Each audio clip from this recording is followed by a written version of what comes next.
Have you ever spent half your morning hunting down a crucial company report only to find like 5 conflicting versions and literally none of them make sense? Yeah, we've all been there. You are definitely not alone. The reality is, right now, modern enterprises are absolutely drowning in data. It's a massive escalating problem, and it's fundamentally changing how businesses have to operate. I mean, just look at where all this is coming from. Cloud systems, streaming pipelines, AI workflows, operational telemetry, SaaS platforms, distributed APIs. It is just this chaotic, non-stop flood of information coming at us from every direction, and it's completely overwhelming the organizations that are desperately trying to make sense of the whole shebang. To put it mildly, the true scale of this problem is staggering. So, welcome to today's Explainer. Today, we are unpacking a true heavyweight battle of enterprise architecture. We're looking at two incredible opposing philosophies, data mesh versus data fabric. If you've ever wondered how tech giants manage to solve these seemingly impossible logistical nightmares, stick around, because you're definitely going to want to hear this. Okay, let's dive right into our roadmap for today. First, we'll look at the centralization bottleneck. Then we'll explore our two contenders, data mesh and data fabric. After that, we'll tackle federated governance. And finally, we'll wrap up with AI and the hybrid future. All right, starting with Section 1, the centralization bottleneck. Why the old ways failed. You know, for years, organizations tried to solve data coordination through pure centralization. The classic approach was actually pretty simple. Central data warehouses, central data lakes, and a central data team managing everything. Ingestion, transformation, analytics, the whole process went through this one single bottleneck. And honestly, initially, this actually worked. That is, until enterprises truly started to scale. But when they did scale, man, those centralized teams became totally overwhelmed. Think about the friction here.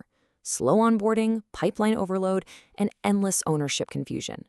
Imagine waiting 6 months just to get a simple marketing data set approved. No way, right? The centralized models simply collapsed under its own weight. Which brings us to Section 2, data mesh domain ownership, decentralizing responsibility. So, data mesh comes along and fundamentally flips the script. It argues that data ownership should actually move closer to the business domains that produce it in the first place. Think about it. If finance produces the financial data, shouldn't finance own its quality and reliability? Marketing owns marketing analytics. Makes total sense, right? It's a massive organizational shift, not just a technical one. See, data mesh essentially assumes centralization is impossible at a massive scale, so it distributes responsibility based on a few core principles. You've got domain ownership, you're relying on self-serve infrastructure, and this is absolutely crucial, treating data as a product. That means the data actually has to be usable, trustworthy, and easily consumed by other teams, kind of like picking a reliable product off a grocery store shelf. It totally empowers the actual creators of the data. Now let's pivot to Section 3, data fabric, intelligent orchestration, unifying through automation. Now, data fabric looks at this exact same landscape but realizes something entirely different. Enterprise data already exists everywhere, and continuously moving everything into one place, that is incredibly expensive and operationally painful. So instead of emphasizing organizational decentralization like the mesh does, data fabric emphasizes creating an intelligent, unifying orchestration layer across those distributed environments. Now, what's really interesting about this is the stark philosophical divide. On one side, data mesh says distribute ownership across human domains. It completely relies on organizational scaling. Data fabric, on the other hand, says intelligently unify your distributed ecosystems through automation. It relies heavily on technical interoperability. So you have two totally different paths to solving the exact same giant problem. To really understand why these architectures matter, let's step into the real world for a second. Imagine you're running a massive enterprise. The CEO asks for a quarterly report, and suddenly, none of your analytics match up. The numbers are completely inconsistent. So what happened? Why? Well, debugging massively distributed systems is an agonizing process. Did the underlying schemas drift and break the code? Did a pipeline fail silently? Did governance rules conflict across departments? Maybe your metadata became stale, or the streaming systems lagged. Without deep operational visibility, large data ecosystems become practically invisible. You are literally flying blind. And that is exactly why both Mesh and Fabric prioritize ways to track and manage this insane complexity. Let's move on to Section 4, solving federated governance. balancing autonomy and control. In traditional setups, it's a tough balancing act, right? Too much central control kills agility, but too little creates absolute chaos. Looking at how these two solve this. Under a data mesh, you use federated governance. That means standards are set centrally, but they're implemented locally by the individual teams.